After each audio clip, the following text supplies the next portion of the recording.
এক বুক আশা নিয়ে চায়নাতে গিয়ে দফায় দফায় বেজ্জতি বা অপমানের শিকার হইতেছেন বাংলাদেশের প্রধানমন্ত্রী তারেক রহমান।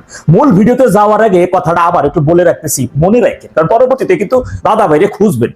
চায়নাই হবে তারেক রহমানের সর্বশেষ রাষ্ট্রীয় সফর ইনশাআল্লাহ। আপনারা জানেন তারেকের প্রথম রাষ্ট্রীয় সফর হইল মালয়েশিয়া। তো মালয়েশিয়া তিনি গেছেন, অনেক কিছু পাবেন এই প্রত্যাশা রাইখা। মালয়েশিয়ার প্রধান মানে তিনি পান, আর বাংলাদেশ কিছু পাক আর না পাক। বাংলাদেশের যে গায়ক যে গানটা গাইছে আমার বন্ধু জানে জানে রে, এই গানের যে শিল্পী তার গানটা মালয়েশিয়ান প্রধানমন্ত্রী নজরে আসে, তিনি দেখছেন, এটি তো তার অনেক বড় একটা প্রাপ্তি নাকি, শিল্পীতে তো পাইছে।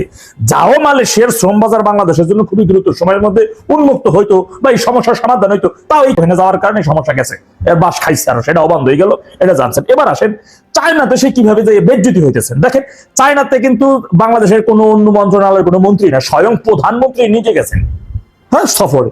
তো একটা রাষ্ট্রের প্রধান তিনি অন্য রাষ্ট্রে গেছেন, সেই রাষ্ট্রের রাজনীতি গিয়ে তিনি ল্যান্ড করবেন নাকি, অর্থাৎ বেইজিং। কিন্তু তিনি তো বেইজিং এ তাকে তো ল্যান্ড করতে দেওয়া হয় নাই। তিনি যে নামলেন বেইজিং থেকে প্রায় 600 অধিক কিলোমিটার দূরে চায়নার একটা প্রদেশ দালিয়ান প্রদেশে। মালয়েশিয়াতে না একটা মন্ত্রণালয়ের মন্ত্রী এসে আরে শুভেচ্ছা জানাইতে বা রিসিভ করতে, কিন্তু চায়নাতে সচিব মর্যাদার কেউ না, অত বড় না। তো চায়না সেই দালিয়ান প্রদেশে WEF নামক একটা সংগঠনের, সেইখানে অনেক আরো দেশের প্রধানমন্ত্রী ছিলেন, অর্থাৎ যে সকল দেশের প্রধানমন্ত্রীর অধিকাংশ ছিলেন, এই ছবিটা দেখবেন, ওই সকল দেশের সর্বোচ্চ ক্ষমতাধর ব্যক্তি হচ্ছে রাষ্ট্রপতি। প্রধানমন্ত্রী কিছুই না, প্রধানমন্ত্রী আহামরি কিছুই না, রাষ্ট্রপতি হলো প্রধান।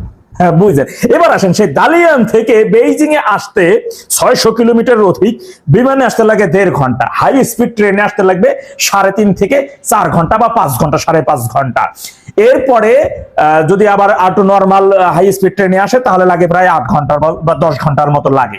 কিন্তু তার এখানে কিন্তু বিমানেও আসতে পারে না, দালিয়ান থেকে বেইজিং এ মূল শহর, সেখানে থেকে কিন্তু আসছেন ট্রেনে করে, অর্থাৎ তাকে বিমানে আসার মতন প্লেয়ার সে না। ওই দেশের মধ্যে তুমি অন্য আর একটা দেশের নাগরিক হয়ে তুমি এই দেশের মধ্যে বিমানে করবা, এত বড় ইজ্জতওয়ালা লোক আবার তারেক রহমান না। এই কারণে কিন্তু 3.5 ঘন্টা ট্রেনে জার্নি করে দালিয়ান প্রদেশ থেকে বেইজিং অর্থাৎ চায়নার রাজধানীতে গিয়েছে। এইখান থেকেই বাঙালি যারা অন্তত পক্ষে একটু হলে বুঝবেন, এতটুক সূত্র বুঝার জন্য ভাই আহামরি ডিগ্রি অর্জন করতে হয় না। এইটা আমাদের গ্রাম অঞ্চলে একেবারে প্রান্তিক পর্যায়ের একজন যে খেটে খাওয়া কৃষক, তার কাছে এই ঘটনার বর্ণনাটা বললেই সে বুঝতে পারবে কতটা মূল্যায়ন করা হয়েছে বাংলাদেশের এই প্রধানমন্ত্রী তারেক রহমানকে। তারেক যে চায়নাতে ঢুকলেন ঠিক এমন সময় সেই দেশের পররাষ্ট্রমন্ত্রী আবার দিল্লিতে পররাষ্ট্র মন্ত্রণালয় বৈঠক করতেছে। তর্কের খাতিরে আপনারা বলতে পারেন যে দালিয়ানে ওই প্রদেশে অন্য দেশের অনেক প্রধানমন্ত্রীরা ছিল মর্যাদার, সুতরাং এদের সাথে তার একটা মিটিং, এই কারণে ওইখানে নামছেন। পরে দালিয়ান থেকে তিনি বেইজিং এ গেছেন, প্রায় 600 কিলোমিটারের মতো রাস্তা।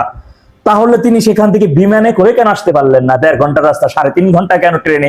একটা রাষ্ট্রের প্রধানমন্ত্রী 3.5 ঘন্টা জার্নি করে যাওয়া, এইটা কি ছোটখাটো বিষয়? দেশের এখন কিছু বাঙ্গু জাত এবং বিএনপি এরা এখন কিছু নিজস্ব যে সকল মিডিয়া গুলো দখল করে নিছে, সেই মিডিয়া দিয়ে যে চায়না থেকে 25টা 26টা যুদ্ধ বিমান কিনবে এই চুক্তি হয়ে গেছে, আর এইটা নিয়ে দিয়ে অনেকে আবার ফাল পারতেছে। অন্যদিকে তোমরা যে যুক্তরাষ্ট্রের সাথে চুক্তি করছো, যে অন্য কোন দেশ থেকে, যে দেশে যুক্তরাষ্ট্র পছন্দ করে না বা আইন চোখে দেখে, সেই সকল দেশ থেকে কোনো সমরাস্ত্র বা কোন ধরনের কিছু কিনতে পারবা না, এই চুক্তিতে কই হয়ে গেছো। মানে এখন বিষয়টা এইরকমের আসে যে লাঙ্গের আশা কইরা তোমার ভাতারের ভাত চাঙ্গে, চাঙ্গে রে আধা পথে নিয়া কোমর ভাঙ্গে, বুঝলে বুঝপাতা, না বুঝলে তেজপাতা।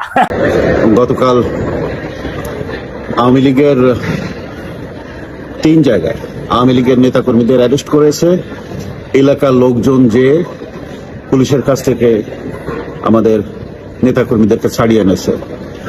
আরেক জায়গায়, আর 2 জায়গায় দেখলাম যে আওয়ামী লীগকে পিটাতে এসছে, উল্টা এলাকাবাসী এবং আওয়ামী লীগের লোকজন মিলে পিটিয়ে দিয়েছে বিএনপির লোকদেরকে। শক্তি প্রদর্শন করতে হবে, আওয়ামী লীগকে তার শক্তি প্রদর্শন করতে হবে। যত বেশি শক্তি প্রদর্শন করা যাবে তত শীঘ্রই নেত্রী দেশে ফিরে আসবে। খেলা চলছে খুব উপর লেভেলে, যা সব প্রকাশ করা যাচ্ছে না। তবে আমার যা মনে হচ্ছে, যতটুকু খবর আমার কাছে আছে, তা যদি সত্যি হয়, ডিসেম্বরের দিকে এই সরকার পড়ে যাবে এবং ডিসেম্বর নাগাদ দেশের পরিস্থিতি যা হবে তা সরকারের সম্পূর্ণ কন্ট্রোলের বাইরে, এবং এই সরকার পড়ে যাবে এবং একটি নতুন তত্ত্বাবধায়ক সরকার গঠিত হবে। ডক্টর ইউনূসের যে পথে এগোচ্ছিল, তারেক রহমান ঠিক একই পথে এগোচ্ছে। নিজের পায়ে নিজেই কুড়াল মারছেন তারেক রহমান। তিনি চীনে গিয়েছিলেন যেসব চুক্তি করতে, তার ভিতরে একটা বড় চুক্তি ছিল তিস্তা প্রকল্প, যেটা ভারতের 7 সিস্টার সংলগ্ন। একই সময় ভারতের অজিত দোভাল, ভারতের নিরাপত্তা উপদেষ্টা, তিনি খুব জরুরি ভিত্তিতে চীনের নিরাপত্তা উপদেষ্টার সাথে মিটিং করেছেন এবং মিটিং এর মাধ্যমে তারা দুই দেশ একটি মোটামুটি সিদ্ধান্ত এসেছে। যদিও সকল চুক্তিতে এক একটি দেশের এক এক রকম স্বার্থ থাকে, তবে অনেক সময় বন্ধুত্বের কারণে এবং উভয় দেশের স্বার্থের কারণে, উভয় দেশের নিরাপত্তার কারণে, উভয় দেশের সম্পর্কের কারণে অনেক সময় ছাড় দিতে হয়। তো সেরকম একটা জায়গায় তাদের আলোচনা হয়েছে এবং এরপর চীন রাজি হয়নি তিস্তা প্রকল্পের কাজ নিতে। এখন তারেক রহমান পড়ছে উভয় সংকটে। এখন যদি ভারতকে অনুরোধ করা হয় তাহলে তারেক রহমানের নিজের আর সম্মান থাকে না, আর ভারত ছাড়া এখন তার আর কোনো বিকল্প নেই। ওই প্রকল্প কাকে দেবে? তো এটার একটা ঝামেলা আছে। আর ওদিকে ভারত মোটামুটি চতুর্দিকে, তারেক রহমানের চতুর্দিকে ঘিরে ফেলেছে প্রায়, এবং ভারত যে পথে এগোচ্ছে তাতে তারেক রহমান খুব বেশি দূর এগোতে পারবেন বলে আমার মনে হচ্ছে। তারেক রহমানের সবচেয়ে বড় ভুল হয়েছে আওয়ামী লীগের রাজনৈতিক কার্যক্রমের উপরে নিষেধাজ্ঞা অ্যাপ্রুভ করা। ডক্টর ইউনূস যে ভুল করে গেছেন, সেই একই ভুল তারেক রহমান করায় তারেক রহমানের উপরে মানুষের অভিযোগটা বেশি এসছে। কারণ ডক্টর ইউনূস কোনো রাজনৈতিক ব্যক্তিত্ব নয়, উনি কি করলেন না করলেন কিছু যায় আসে না, কোনো রাজনৈতিক নেতা নয়। কিন্তু তারেক রহমান যেটা করলেন সেটা তাকে পস্তাতে হবে এবং তাকে খেসারা দিতে হবে। এরকম একটা জায়গায় দাঁড়িয়ে এখন দেশের সমস্যা সমাধানের জন্য তারেক রহমান সাহেবকে আর্মিকে ব্যবহার করতে হচ্ছে। তারেক রহমান ক্ষমতা আসার প্রথম দিন থেকে আর্মি ম্যাজিস্ট্রেসি পাওয়ার নিয়ে রাস্তায় আছে, এবং আর্মিকে যখন ব্যারাকে পাঠানো হলো ফেরত, প্রথম বলা হয়েছিল নির্বাচনের পর যেদিন সরকার গঠন হবে সেই দিনই আর্মি ব্যারাকে ফিরে যাবে, কিন্তু তা যায়নি। আর্মি ব্যারাকে ফিরে যাওয়ার এক সপ্তাহ পরে আবার আর্মিকে নামানো হয়েছে আওয়ামী লীগকে সাইজ করার জন্য। এসবে হয় কি, সারা বিশ্ব দেখে একটি নির্বাচিত সরকার যখন আর্মিকে মাঠে নামিয়ে মার্শাল ল স্টাইলে দেশ চালায় এবং গণতান্ত্রিক আন্দোলন সংগ্রাম মিছিলকে দমন করে, তখন ওই সরকারের প্রতি মানুষের সমর্থন, বিভিন্ন দেশের সমর্থন উঠে যায়। কারণ তারা বুঝতে পারে এই সরকারের সাথে জনগণ নেই, জনগণ থাকলে এইভাবে আর্মিকে নামানো লাগে না। তো সবকিছু মিলায় তারেক রহমান নিজেই নিজের বিপদ ডেকে এনেছেন, এবং খেলা চলছে খুব উপর লেভেলে, যা সব ডিসক্লোজ করা যাচ্ছে না। আওয়ামী লীগের নেতাকর্মীদের প্রতি আমাদের অনুরোধ, দলের পক্ষ থেকে যেসব কর্মসূচি আসছে সেগুলো পালন করেন এবং আপনাদের শক্তি প্রদর্শন করেন।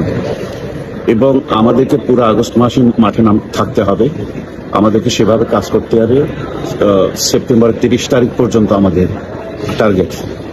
এর ভিতরে বাংলাদেশ বুঝে ফেলবে যে কিভাবে জননেত্রী শেখ হাসিনাকে ফেরত আনা যায় এবং কিভাবে দেশ পরিচালনা করা যায়। কারণ যারা একসময় প্রোফাইল লাল করেছিলেন এবং যারা নতুন পরিবর্তন চাচ্ছিলেন, তারা সবাই বুঝে ফেলেছেন যে ভুল করে ফেলেছে। এদেশের নিরাপত্তা চলে গেছে, এদেশের নানান চুক্তি চলে গেছে বিদেশিদের হাতে। আমাদের স্বাধীনতা, সার্বভৌমত্ব, নিরাপত্তা প্রশ্নবিদ্ধ এখন। তো আমরা এখন চতুর্দিক থেকে ঝামেলা পড়ছি, আর দেশের ভেতরে তো কোনো আইনের শাসন নেই। সবকিছু মিলায় এক মহাবিপদে। সেই মহাবিপদের মুহূর্তে তারেক রহমান দেশ চালাচ্ছেন, এবং তারেক রহমান যখন ক্ষমতা নিয়েছেন তখন সারা বিশ্বের একটি যুদ্ধ পরিবেশ, একটি অর্থনৈতিক মন্দা পরিবেশ। সেই সময় এসে, যে সময় উনি ক্ষমতা নিলেন, তখন বিশ্ব মনিটারি যে লোন দেয়, যে অথরিটি, তারা লোন দিতে চাচ্ছে না তারেক রহমান সরকারকে। সব মিলিয়ে তারেক রহমান করছেন এক মহাবিপদে। এদিক অনেক গার্মেন্ট ফ্যাক্টরি বন্ধ হয়ে গেছে, হাজার শিল্প কারখানা বন্ধ হয়ে গেছে, লক্ষ লক্ষ মানুষ বেকার হয়ে গেছে, সবকিছু মিলিয়ে একটু অস্বস্তিকর পরিবেশ। আর তারপর বিএনপি যেভাবে বিএনপি নেতাকর্মীরা মানে মারদাঙ্গা হয়ে গেছে, চাঁদাবাজি, খুন খারাপি অপরাধে জড়িয়ে পড়েছে, তারেক রহমান তার নিজের দলের নেতাকর্মীদেরকে কন্ট্রোল করতে পারছেন না, সেখানে উনি দেশ চালাবেন কি করে? তো সবকিছু মিলিয়ে মানুষের ভালোবাসা, মানুষের সমর্থন তারেক রহমানের উপর থেকে উঠে যাচ্ছে। এখন এটা সময়ের ব্যাপার, এখন একটা গণবিস্ফোরণ ঘটবে এবং এই বিস্ফোরণে এই সরকারের পতন হবে। সেদিন বেশি দূরে নয়, তবে দেশের মানুষের কাছে আমাদের আহ্বান, জননেত্রী শেখ হাসিনাকে ফিরিয়ে যদি না আনতে পারেন, এই দেশ সোজা হয়ে দাঁড়াতে পারবে না। এই দেশ যে গর্তের মধ্যে পড়ে গেছে, যে বিপদের মধ্যে পড়ে গেছে, এখান থেকে এই জামাতও উঠাতে পারবে না, এই দেশকে বিএনপিও উঠাতে পারবে না, ডক্টর ইউনূসও পারে নাই। তা এটা দিন দিন এই বিপদ বাড়বে এবং আমরা দিন দিন ঝামেলায় পড়ে যাবো এবং আমাদের অর্থনীতি শেষ হয়ে যাবে। এই জন্য আপনাদের কাছে অনুরোধ, সবাই সংগঠিত হন, সংঘবদ্ধ হন, এই সরকারের অন্যায়ের বিরুদ্ধে কথা বলুন এবং জননেত্রী শেখ হাসিনাকে দেশে ফিরিয়ে আনার জন্য আপনারা আন্দোলন করুন। আন্দোলন সংগ্রাম করে আমাদেরকে আমাদের অধিকার প্রতিষ্ঠা করতে হবে, আমাদের অধিকার ফিরিয়ে আনতে হবে। এই পর্যায়ে দাঁড়িয়ে আমি আপনাদের সবার কাছে অনুরোধ জানিয়ে, আহ্বান জানিয়ে আমার বক্তব্য শেষ করছি।